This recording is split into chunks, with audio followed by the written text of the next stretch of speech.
and good afternoon to all of you, wherever you are, Europe, or the rest of the world. My name is David Levi-Faur, and I have the honor today to host authors of two major books on regulation and governance and law and regulation. We'll speak about it in a minute. Both authors are good colleagues, and it's a privilege to host them in the webinar series on theories of regulation and governance. The series has YouTube channel and website and so on, and you can find other videos later on. We have two books today, so half an hour for each of them. The first one to be presented is the new one, the relatively new one. This Martino Maggetti's Introduction to Regulation and Governance came out with Elgar this year. It's a political scientist take on the issue. The second one is by Karen Yeung and Sofia Ranchordas in Introduction to Law and Regulation. It's the second edition. The first one was done by Karen Yeung a few years ago, and now it's renewed because of the interest and the success of the usefulness of the introduction. Karen is a lawyer, so is Sophia, and the book came out in Cambridge University Press in 2024. So we have two books that to some extent bring together the community of regulation and governance on its two main cores: political science writ large, public administration, public policy, etc., and the law and the legal profession, law and society, law and economics, and so on. We'll start with Martino's book on Introduction to Regulation and Governance. Martino is professor of political science in University of Lausanne. He traveled a lot, visited a lot, including the University of Zurich, visiting scholar at Exeter, UCL, Oxford, Antwerp, and he will probably visit a lot. He's quite young, especially compared to myself. This is true for everybody here in the webinar, or at least I feel so. And it teaches decision public policy, international regulation and public administration, especially in the Master of Public Policy program and the Master in Public Policy and Management program. He's done also mixed method seminar in the political science department. He published a lot, and is a good colleague. So maybe you start, Martino, and present the book. The floor is yours. Thank you so much for being here. And later on, Karen will join us with her book. So, Martino, please. Thank you. Thank you very much, David, for the invitation and for this generous presentation. And thanks to everyone for joining. So I will now share my PowerPoint, which should be visible now. Yes, it is. Okay, perfect. So that's actually the first slide of the PowerPoint. All right.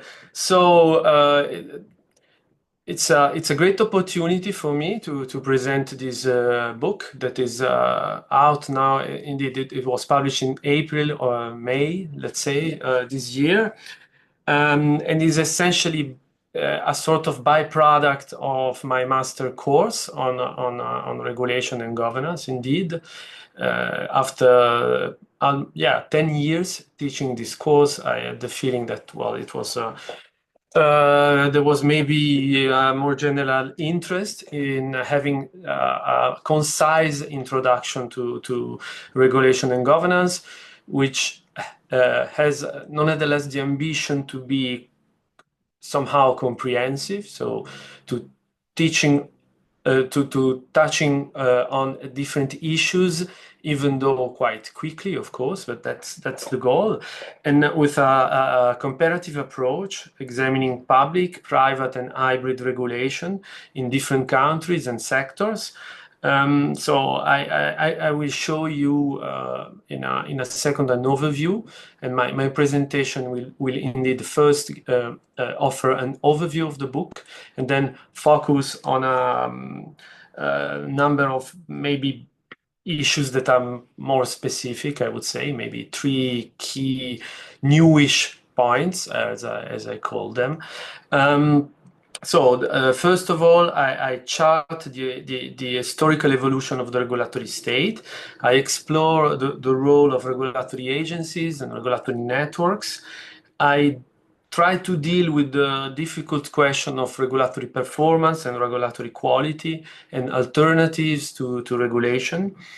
And then in the final couple of chapters, I discuss contemporary challenges, such as the question of public trust and distrust, and populism and democratic backsliding. How do they intersect with questions related to regulation and governance? And finally, so the last chapter before the conclusion is a bit more forward-looking and well, maybe sketchy, you will tell me, but it's about the future of regulation, and is discussing emerging issues and the role of regulation with respect in particular to artificial intelligence and the ecological transitions as 2 main big issues that are at the forefront nowadays, the so-called twin transition. So that's the overview of the book, the chapters that I have just mentioned. So I can perhaps go through them relatively quickly to give you a clearer idea of the content of the book and the approach. So the first chapter is conceptual and theoretical, but again, quite introductive, meaning that I really focus on the main paradigms and I discuss a little bit the classics, all the classics and the recent classics for the study of regulation and governance. And after having presented these concepts and approaches, the second chapter is about how modern governance has increasingly shifted from state intervention to steering through rules and independent oversight. So those that are here are certainly familiar with this argument. And this shift being encapsulated and embodied by the regulatory state. So I traced this development back to the roots in the late 19th century in the United States and show how this American experience has been then emulated worldwide, even though with key differences and variations. And that's also I think one of the thread of the book is that there are indeed an ideal typic version or understanding of the regulatory state. So this Anglo-Saxon model is both historically but also in a way conceptually the role model, but then concrete applications in different sectors and countries vary considerably, and that's something that perhaps hasn't been incorporated yet in a sufficiently explicit way in our scholarship, or at least maybe in the courses that we teach to graduates, undergraduate and graduate students. Okay, that's the first digression. I will try to keep them at the minimum. Then the second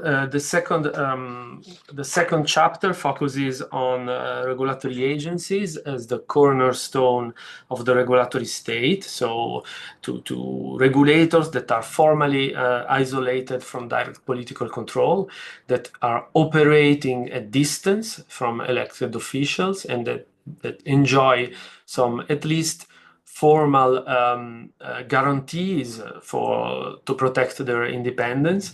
And so the chapter examines the birth and the life of regulatory agencies quite in detail, and I said I provide concrete examples that illustrate the diversity of regulators' roles and structures.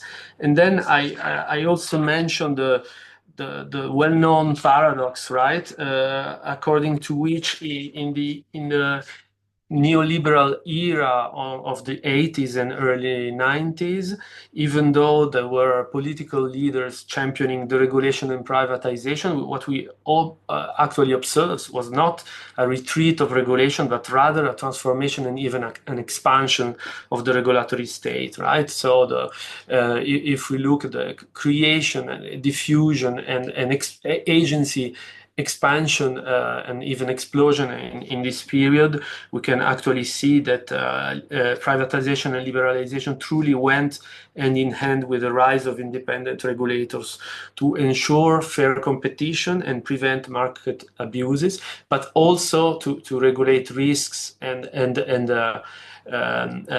to take care of social regulation, right? That's maybe another topic in the book, that again the classic literature was typically focused on the regulatory state and regulatory agencies as market regulators and the regulation of the economy.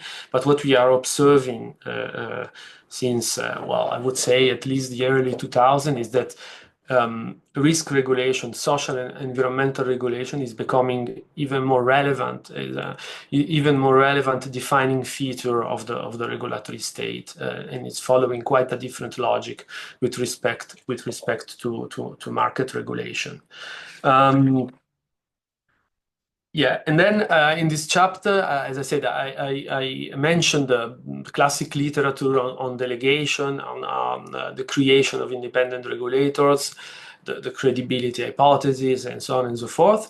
And but I also, and maybe even more specifically, focus on the life of regulatory agencies, on what I called the post-delegation moment, also because my research largely focused on this moment. So what actually happens in practice after delegation to regulators? So the fact that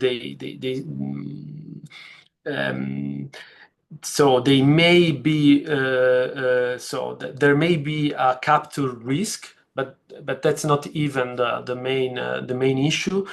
What they strive even more is to maintain accountability and legitimacy proactively. So instead of escaping accountability, they actually try to maintain their accountability to secure the legitimacy. And they also focus on the role of regulators who expanded the role from rule enforcers to policymakers, or at least to key participants in the policymaking process in their sectors.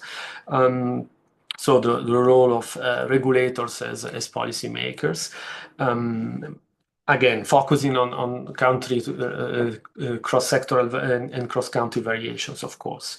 Then maybe I could be a bit quicker on the fourth chapter, which starts going international, so to say, and it points to the fact that regulation does not stop at national borders, of course, neither substantially nor institutionally, nor in terms of the issues that are dealt with. And especially in Europe, regulation increasingly operates through networks connecting multiple levels of governance and different actors across levels of governance. Historically, the first way this occurs in an institutionalized form is through European regulatory networks. So I discuss European regulatory network as an instance of how regulatory regimes are shaped, and there are actually also shaping regulatory regimes so multi-level regulatory regimes. So on networks of European agencies, so of networks of national agencies that actually create a sort of transnational space at the European level. And then, obviously, I also mentioned the fact that the EU itself has established European agencies in many areas. But then I underline, so the chapter underlines the fact that these agencies typically, so first of all, they do not, in the vast majority of cases, take the place of regulatory networks. They exist in parallel, is a sort of institutional layering and phenomenon. And second, they typically act still as networked organizations. So they organize the work of national agencies. They structure the interaction of national agencies and to guide and harmonize enforcement, but also to develop standards on their own. So they do not really replace national body, but they connect and coordinate national agencies. Then I'm not sure if it was really shorter, but I try to keep the timing, but apparently it's fine. So the fifth chapter is about transnational, private, hybrid, and intermediated regulation. And here, again, the chapter stresses that regulation is not the exclusive domain of the state, that private actors are very important, are crucial.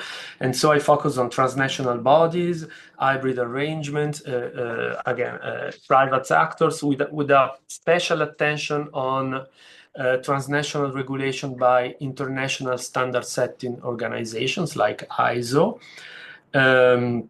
So I discussed these standards from an institutional perspective, but also from a policy perspective. So what is the scope of this type of voluntary frameworks?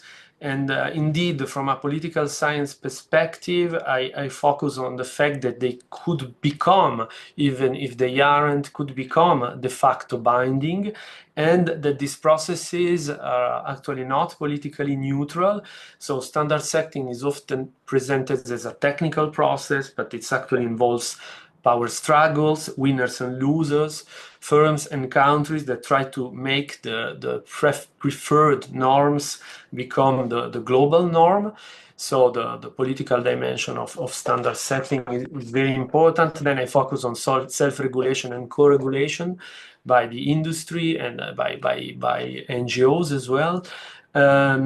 So the development of codes of conduct, certification schemes, corporate social responsibility, the role of third parties, regulatory intermediaries in this complex process acting at the transnational level, and the advantages and limitation of these hybrid forms of governance, which are innovative, flexible, but also sometimes of contested effectiveness and coverage, because they typically only engage a subset of actors, and concerning industries, only those for which it makes business sense to engage in these voluntary measures. Then performances and alternatives to regulation. I review how the quality and effectiveness of regulatory policies are assessed in a quite prudent way, probably, I would say, even though there is because there is probably not really a consensus yet on these issues. So I mention the different ex ante, processual, and ex post ways to deal with the quality and performance of regulation, regulatory impact assessment, risk-based regulation, so the analysis, so the cost and benefit analysis. And then, I discuss in particularly nudges as alternative or complements to regulation. So can we understand how can we understand the nudges from a regulation and governance perspective? So this intervention that aims at steering behavior without really mandating or forbidding choices, individual choices. And then at the end of the day, I guess that the idea is both that nudges may work, but in specific contexts only, and they come with some limitation and trade-offs, and also that they are probably best regarded as alternatives, at complements rather than alternatives to regulations, to regulation. Then the two last chapters. So chapter 7 confronts the challenges that are kind of related of trust, distrust, and populism, and so I will be back in the second part, in the second short part of the presentation on these issues. And chapter 8 is connecting the dots and gazing towards the future of regulation. As I mentioned at the beginning, there are two big challenges at the center: the quick rise of artificial intelligence and the urgent need to respond to the ecological crisis, right? And here effective regulation will be crucial. And all right, so these points are connected to the focus on these three newish points. I think I have 4 or 5 minutes, perhaps, to develop them. So the point I would like to focus here are the following ones on the screen. Regulation is even more pertinent. There are challenges, but they are ambivalent, and the regulation is undergoing and or shall undergo transformations to deal with these challenges. So the first point, quickly, then we can discuss if you wish, is that in my view, regulation is even more pertinent nowadays, even if we hear about, so there are recurrent arguments about the end of the regulatory state and so on and so forth. But in my view, even today, we truly observe an expansion of public authority at distance, so a sort of Weberian phenomenon of expansion of political authority, but in a different way, obviously, than it was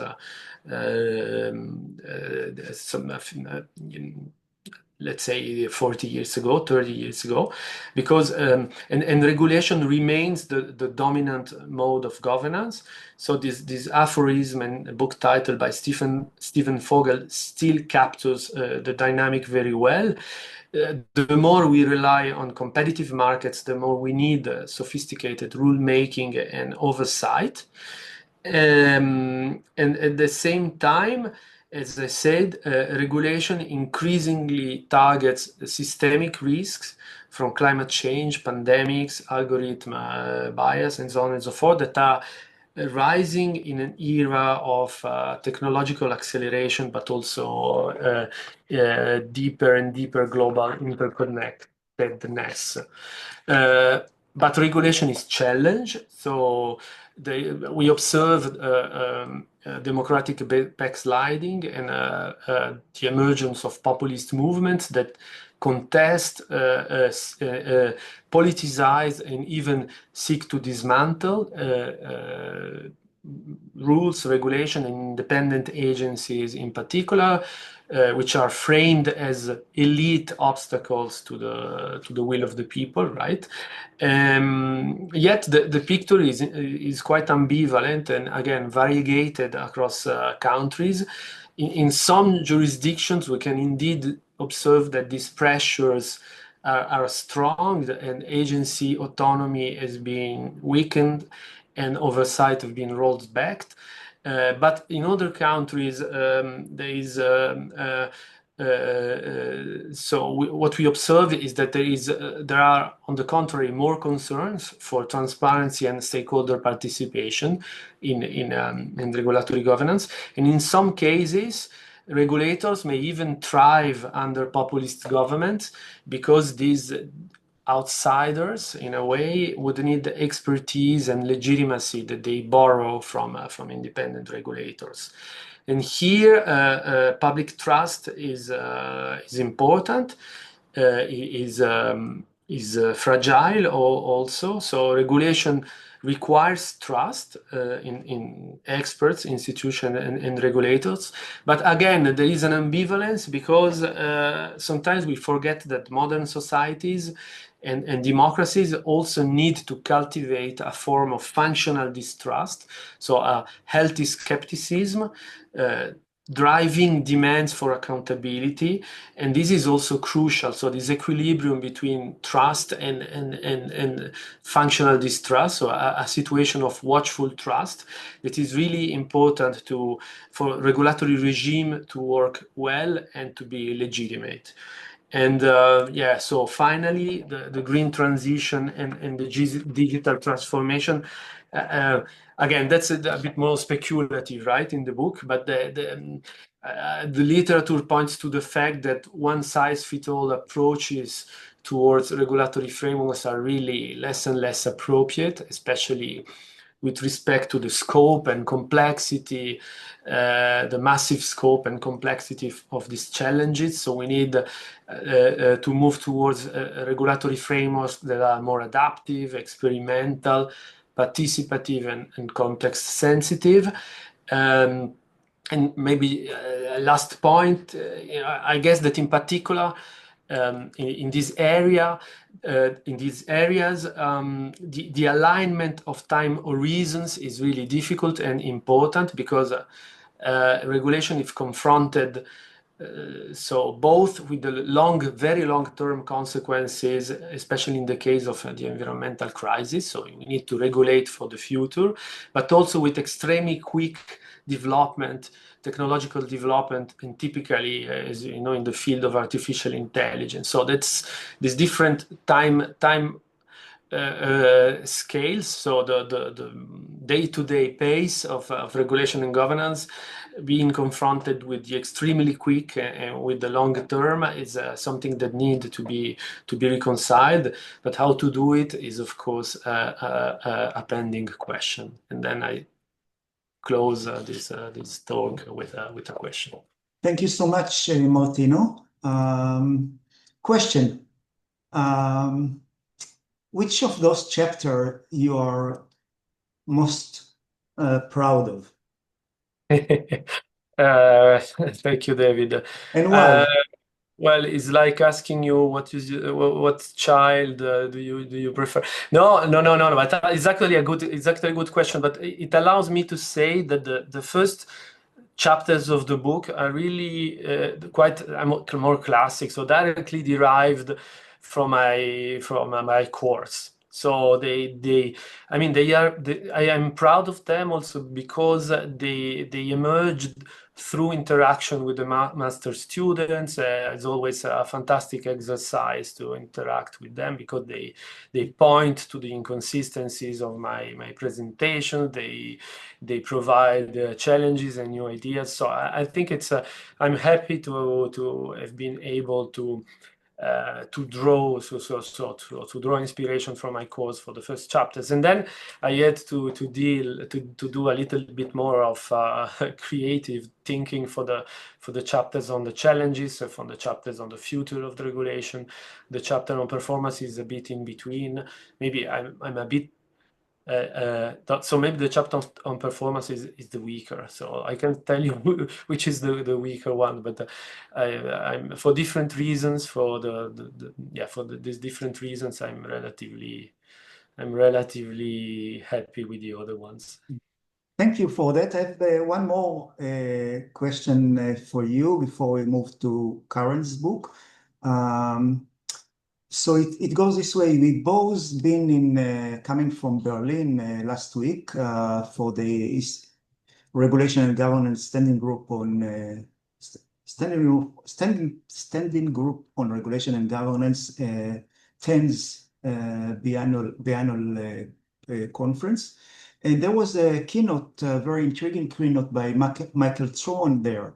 Have you been there in Michael's? Yeah, I see. I had a very important meeting at the same time, unfortunately. Okay. So let me summarize for you and the rest. He said something, the war on the regulatory state is because the regulatory state is not delivering. And I argued the war on the regulatory state is not mainly or basically about the performances of the regulatory state. You have to understand it in a larger attack on liberalism, on democracy, etc. And the solutions might be, we agree on solution, more redistribution, less migrants, bashing and hate towards migrants. But we were divided about, is it really a problem, the problem of regulation? Should we rethink the regulatory state? Well, big question, of course. No, but maybe quickly 2 or 3 points. I definitely agree with your argument. I don't think it's about delivering in terms of especially the populist critique to the regulatory state. It's not about delivering. It's more about the fact that populists dislike intermediations between them and the people, right? And so they believe that they incarnate the will of the people, and therefore they are ideologically against any mediation between their leadership and the people, in brackets.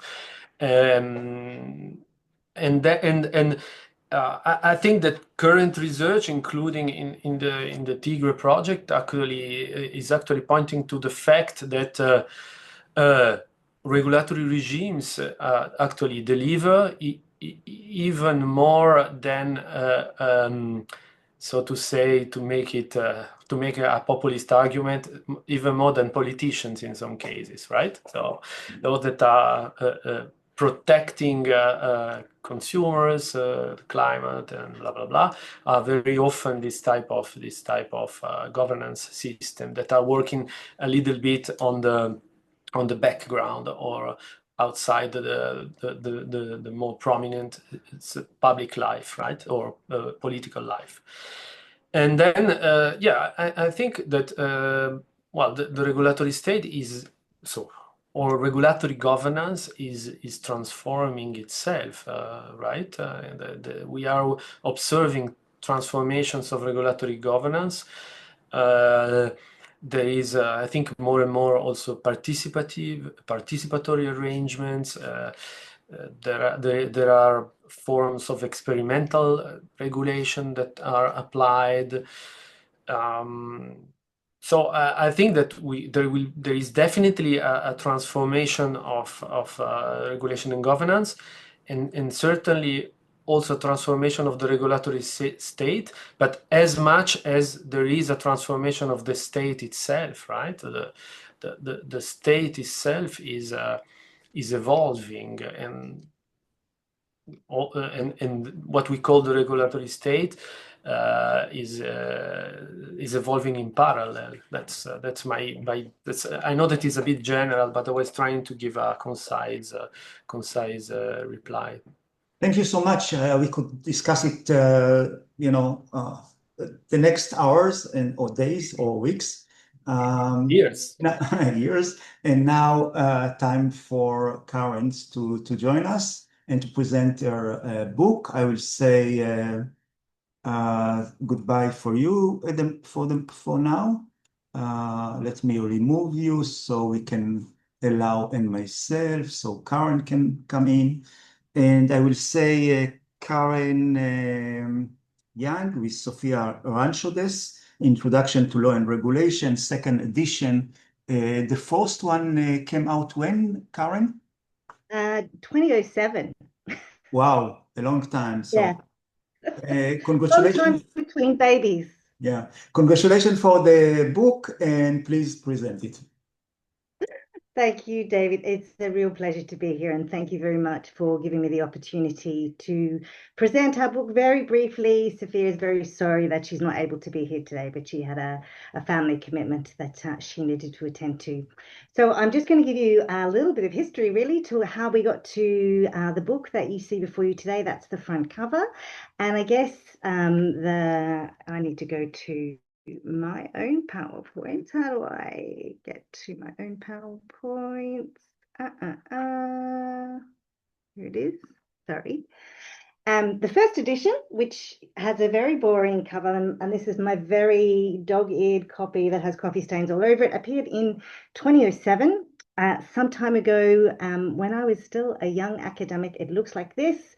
It only has 6 chapters, and it was pretty terse. Actually, it was pretty hard read. But to give you a little bit the origin story of this book, it actually began in 1999 when I was a young academic, a baby professor in the Oxford Law School, and so was Bronwyn Morgan. We were both, in fact, Australians who were now teaching at the Oxford Law School, and we discovered we had a shared interest in the administrative state. And we thought, hey, let's think through this and think about how we might teach this to some of our students. And on the back of that discussion, we began a master's course on the Oxford Law Masters, the BCL and the MJUA. And we put together our own teaching materials because there wasn't a textbook that brought together the kind of material that we wanted to teach. It was very interdisciplinary. It drew from multiple different sources, and we put together a course pack through which we would teach our students. And it was on the basis of that material that we turned the material into what you see before you, which was the first edition in 2007. Well, fast forward 15 years ahead, and a lot of things have happened, as you know, in the world in that time. And we were both very conscious that the book had become very outdated, but people were still using it. People were still buying it. I was still teaching it from it myself, but I was supplementing it with extraneous materials about topics that were not covered in the book. And we'd constantly been saying to ourselves, yeah, we really, really must do a revised edition, but it always seemed too difficult, too much effort, and there were always other priorities. But as time wore on, it felt increasingly urgent that we would do a wholesale revision of this book based on the completely different landscape in which we were now finding ourselves, and where regulatory questions were arising and attempts to install new regulatory regimes were also being hotly debated, given the transformations elicited by both globalization. Climate change had become very high up on the agenda in a way that it wasn't back in 2007, and obviously the digital transformation. So based on that, we were starting to think about maybe we should do something. And then I got an email from Sophia back in, I can't even remember now, maybe it was 2017, saying, just wondered if you were going to produce a new version, because I'm still teaching this to my students, but it would be great if I knew there was a new version coming. And in fact, her inquiry and her energy was enough to persuade us that we really ought to do this. And we invited her to join us in producing a second edition. And so we set to work. That work continued it took us 4 years finally to produce what you see before you, although unfortunately along the way, Bronwyn had to drop out because of multiple commitments, which meant that she had to deprioritize this project. So it's now second edition by Yeung and Ranchordas, and it came out in the end of 2004. But in fact, we submitted the manuscript at the end of 2003, but as some of you will know, Cambridge University Press suffered a massive cyber attack. So that set back the publication schedule, but we were relieved at least that it did come out at the end of 2004. So let me just give you a little pitch on what is new and different about this book. And if you have the old version and the new version, you will see it looks, feels, and reads very differently. And much of that was based on our experience teaching and encountering policymakers in their discussions of regulatory challenges. So what we did is we divided the book into 3 parts. And so this is entirely new. And the first part introduce readers who we assume are newcomers to the field. So it's very much an introductory book to some of the kind of core concepts and ideas that appear in discussions and debates about regulation. So this consists of 3 parts: a chapter on economics, a chapter on risk, and a chapter on technological innovation. I'll say a bit more about those shortly. And then we get into the second part of the book, which starts to drill down into the more familiar ideas in regulatory governance. But the idea of that first part is for readers to pick and choose. If you already are very familiar with economics, you really don't need to read the economics chapter, and so on and so forth. But if you're completely new to the field, our hope is that this will give you some very, very simple, basic ideas from which to navigate quite a complex field once you get into the literature. So the second part is the bulk of the book, which I'll talk through shortly. And then the third part are normative questions about legitimacy and accountability before we conclude. So that's how it's structured. You can see here that it's a 13-chapter book, whereas the original was only 6. So we have changed it quite drastically. In fact, it was a wholesale rewrite. You can see there that the part 1 foundational chapters introduce these 3 ideas, some basic concepts in economics. The second one is about the rise of risk in regulatory governance, where we introduce readers to the notion of risk and the different perspectives through which risk is examined and critiqued, and then focusing in particular on how the discourse of risk is being utilised and the trend towards utilising this risk discourse in regulatory governance. And the third one is about technological innovation, again, drawing from multiple strands of disciplinary scholarship to understand some of the challenges that arise for regulation in the face of technological change. So that's the first section.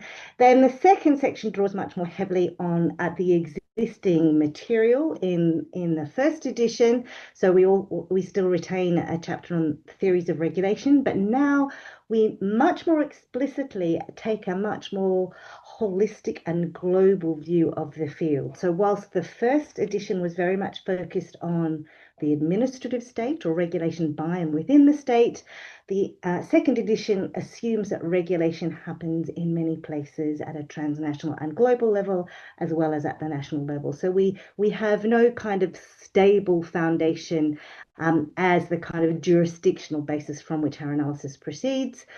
The 5th chapter is new, regulatory policy. That's looking at decision-making methodologies like cost-benefit analysis, regulatory impact assessment, so on and so forth. 6 and 7 are about instruments. The first one is an introduction. The second is more hybrid.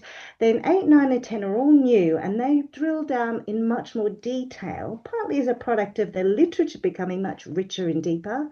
Chapter 8, looking at the challenges associated with writing rules, regulatory rules in the form of text, but also rules in the form of algorithmic code, which are increasingly used to structure and constrain social behaviour and social outcomes.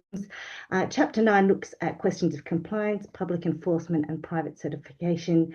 10 is the most legal, looking at private enforcement regimes, liability and redress. And then the final section introduces a new chapter. We've extended the chapter on regulatory legitimacy whilst actually going right back to political theory in a very, very simple way, or at least we try to. And chapter 12 is on regulatory accountability, and chapter 13 concludes very shortly. So that's basically the chapter by chapter analysis. The basic concept is to really try and provide a very accessible introduction.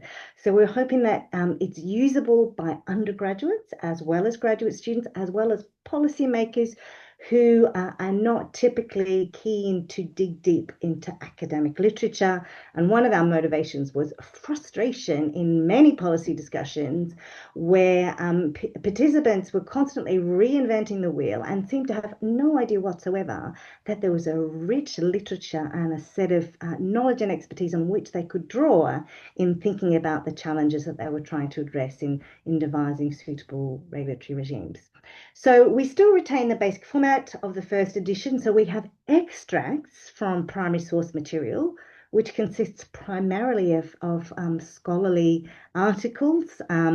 occasionally a little bit of grey literature, but mostly scholarly articles, and we locate those extracts with our commentary, which tries to weave them together in order to take the reader very gently by the hand, because there's so much and so varied a terrain to try and traverse in making sense of this quite complex material. So here's an example. It's from the chapter on risk. So you start by having a little explanation about trying to understand the terrain, and then we have a little extract here from Ortwin Wren, which we kind of gives a richer flavour for the introductory kind of examination that we offer at the start before we dig into the examples from the text.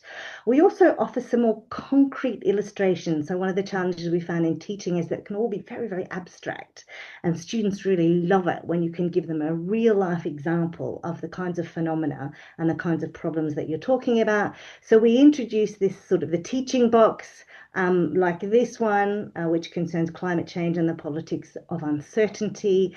And we have many of these boxes throughout the book, which give concrete examples of the kinds of concepts and arguments that arise in the regulatory domain that give concrete flesh to the kind of the debates where these questions arise.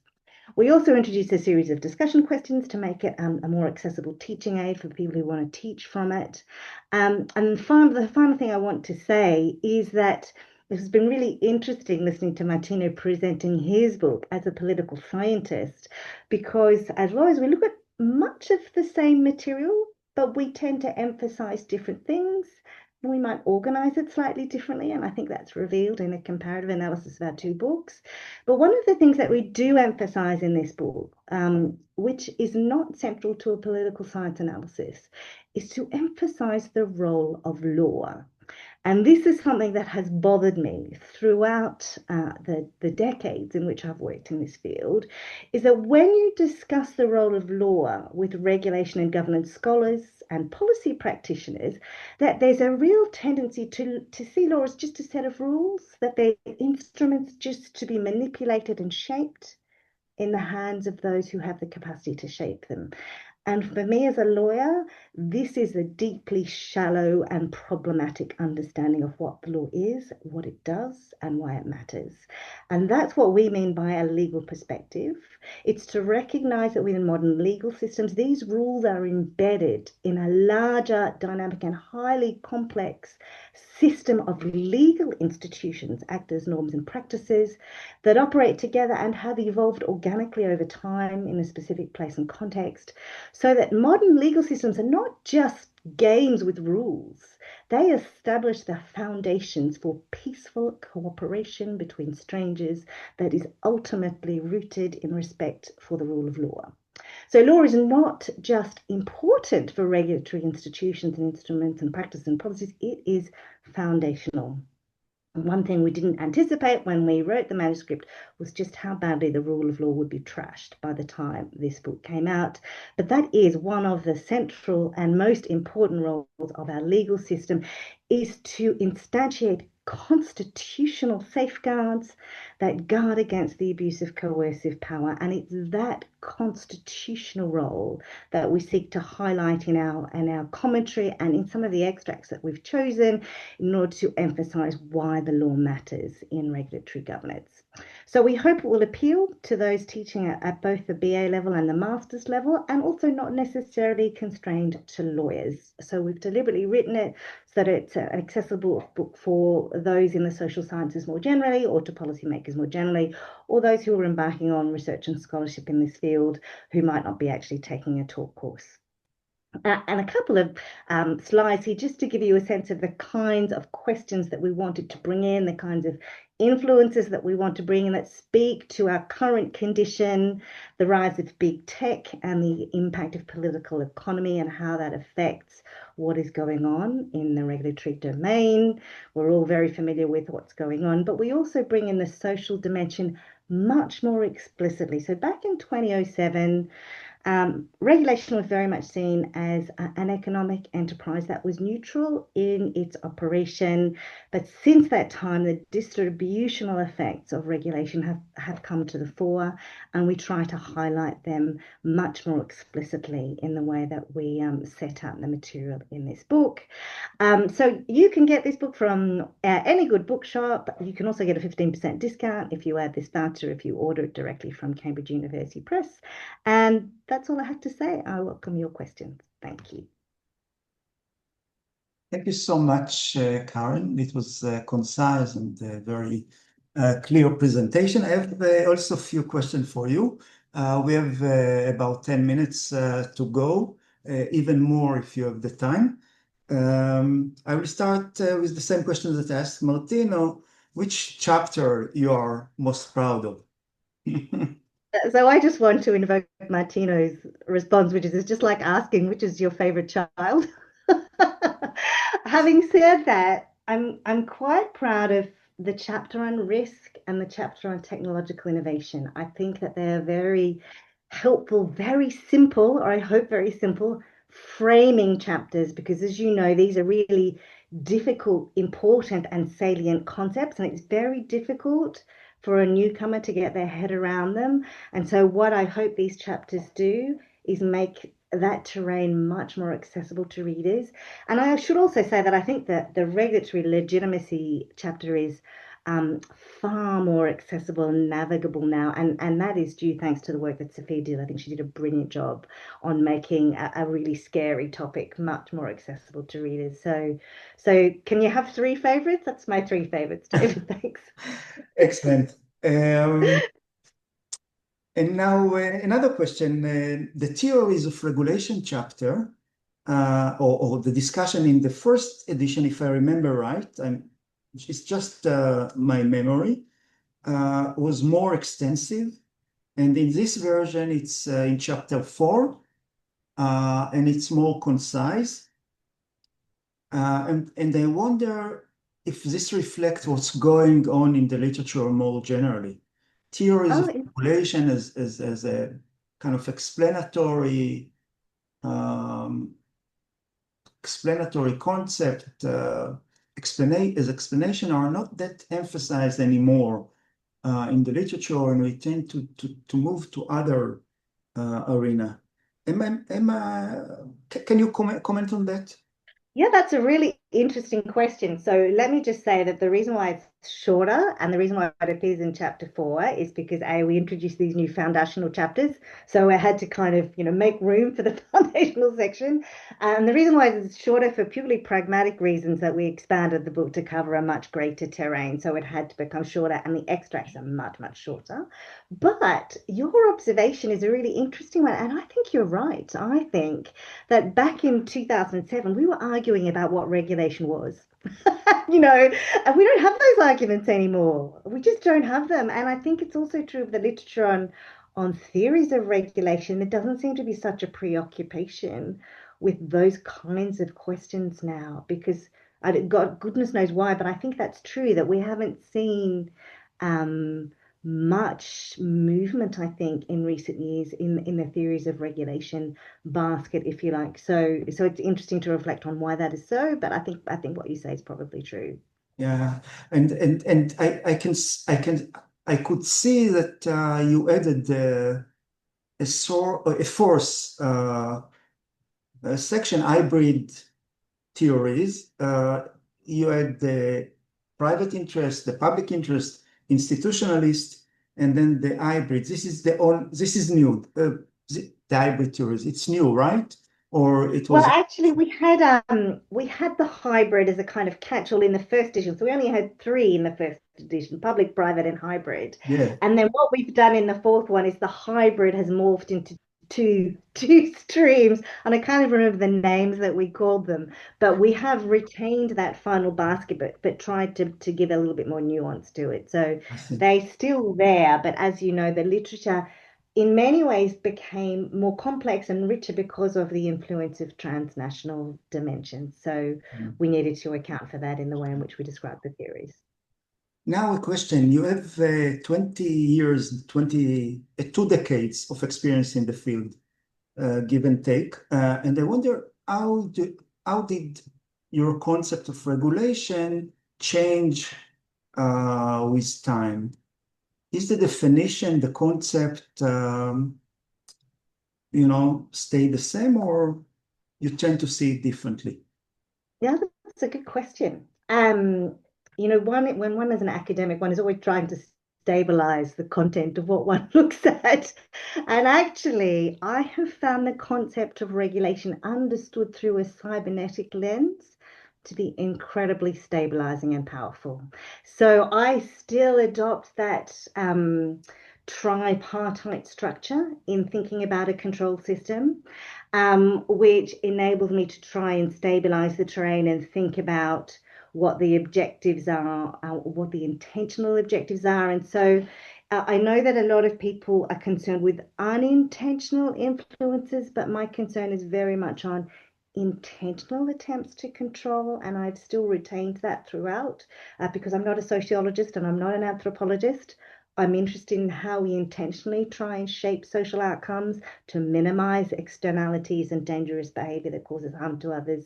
And I guess at the end of the day, because I'm a lawyer, I'm really motivated by the harm principle that we should not allow other people to harm us without our consent. We need to have safeguards against that happening. So that central mission and to guard against the exploitation and abuse of power.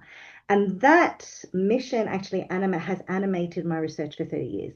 And that remains unchanged. And what I see, unfortunately, is the capacity for concentrations of power and the capacity for abuse becomes greater in the current world that we live in. So I'm deeply disturbed by that. In terms of the question that you posed to Martino, I don't think the failure is with the regulatory state. I think our democratic institutions are hollowed out and the problem is urgent, but I don't know how to fix them. So I'm going to give that back to you, David. I wish I knew. Okay, let's bring Martino to the picture. And if you have a few more minutes, we take questions from the audience. Anyone who wants to start? I see Rennie raise her hand, so please, Rennie. Thank you very much. First, to tell you both that I'm really happy that you both decided to publish these books, because like you said, when you're teaching these topics, you have to always mix and match from different authors to be able to give the students something coherent. And when I'm looking at the content of your books and the order that you decided to make, like Karen was saying, as a scholar, you have your own way of looking at it and what you want to emphasize. For instance, Martino, and I have a question for you. I was looking at how you chose to first go into regulatory agencies, independent regulatory agencies, and how they use their delegation to kind of signal accountability. Instead of running away from it, they want to emphasize it to legitimize their roles. And for me, when I teach it, I then link it quickly to trust in regulatory agencies. But you chose to talk about it in a whole different topic, and I think it's interesting because you're mixing it with then trust in the government as whole and institution as whole. So I just wanted to get your opinion on whether it's something that you would bring together, the topic of accountability and trust in independent regulatory agencies, or you think it's more of a topic of overall government?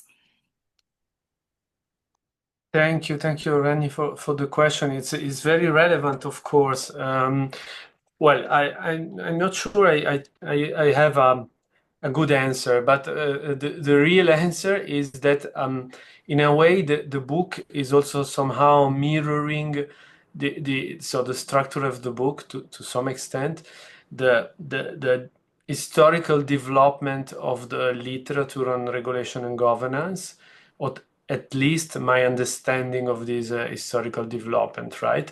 So that's why it's focusing more on classic issues before and then on newish ones later, even though you're totally right. The question of trust is definitely pertinent when discussing independence, credibility, and blah blah blah. But it's true that in the classic literature, the notion of trust was nearly absent or not so prominent, and this.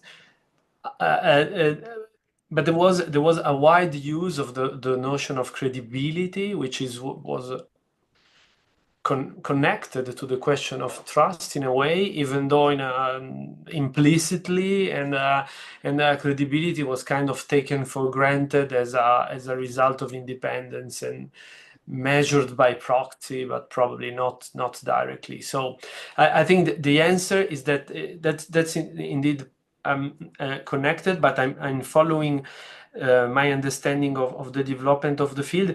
In a way, it makes also kind of sense, I guess, you will tell me, because the sort of intellectual history of the paradigm and concept is relevant to understand how and how, so when and how some new concepts emerge and how they build on each other. But then in the way we use them now, you're right. So we could think about another structure in terms of specific function of these different elements in a regulatory regime. Thank you. Karen, do you want to add to this point, or we'll go to Abba? No, I mean, it's just interesting that lawyers don't think very much about trust because we're worried about the power and its abuse, but we're less worried about trust. So it's just interesting to see what preoccupy different disciplinary approaches. For me, it's more on the accountability side, but like Martino was saying, trust is the most recent topic that is being discussed, and then we link it to that most of the times. Thank you. Thank you so much, Abba. Thank you. Please. Yeah, thank you so much. And congratulations to both the authors. This is absolutely fabulous. And I teach regulatory governance at my university, also, both at the LLB as well as the master's level.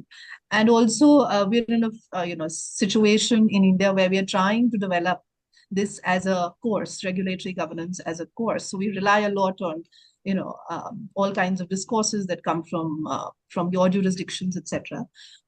So when I was actually listening to Martino, I was very interested in knowing that you started your book by talking about the rise of the regulatory state. So it's very interesting because that's, I think, where we started from when Navroz Dubash and Bronwyn Morgan, I think, wrote the first article on the rise of the regulatory state in the global south, if I remember correctly. And I'm not at all advertising, but this is a new book that I've come up with, which is an edited volume on regulatory governance by Routledge. And the first chapter, you'll be surprised to know, is Rise of the Regulatory State in India. Because we're kind of at that stage where for every situation, crisis, there is the rise of a regulator. And then we don't know what to do with that regulator.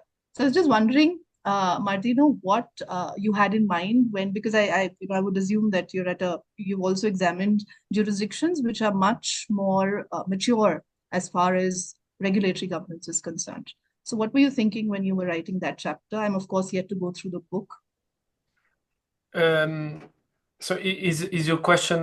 So that's very interesting, by the way, what you are mentioning. But is it the question on the rise of regulation in areas in regions that are not the Europe and the US, right? Is the question? Also, are you focusing on the rise of the regulatory state in particular sectors, even if we don't talk about jurisdictions?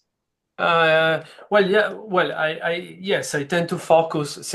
Yeah, the book is as a cross-sectoral and cross-country focus. Even though, honestly, I mostly focus on what I know. So, Europe and the US and the sectors I know best. But I think I'm taking examples from from a range of sectors from so the financial regulation to food safety, to data protection, to environmental regulation, social regulation, and so. But maybe what is more interesting to say is that. Again, I mentioned this question of variations in the deployment of the regulatory state. Already, when we compare, obviously, the American experience, what is going on in different European countries, there is a lot of variation. And then, so I mentioned some examples from Latin America. Which I know a little bit. And then there is, again, a lot of variation from country to country, but what is interesting is the contextual aspect and the fact that in this region, again, Latin America is big, so it really depends, but there are also developmental concerns that are important there for the practice of the regulatory state, and the role of and the question of independence itself has to be seen in a specific context, right? So I will have a look with a lot of interest and a lot of pleasure to this book on India, and I'm really happy that there is some regulation in some literature on this extremely important region of the world, and I will be super interested in including it in my course as well. Thank you so much, Martino, and all. I have, if you have two more minutes, or I have something to show you. And do you see this photo? This is Elon Musk and getting a present from President of Argentina, Milei, a chainsaw to cut regulation. And it's open question to all of you if you want. You don't have to. What does it tell you? Can you comment? Who wants to go first?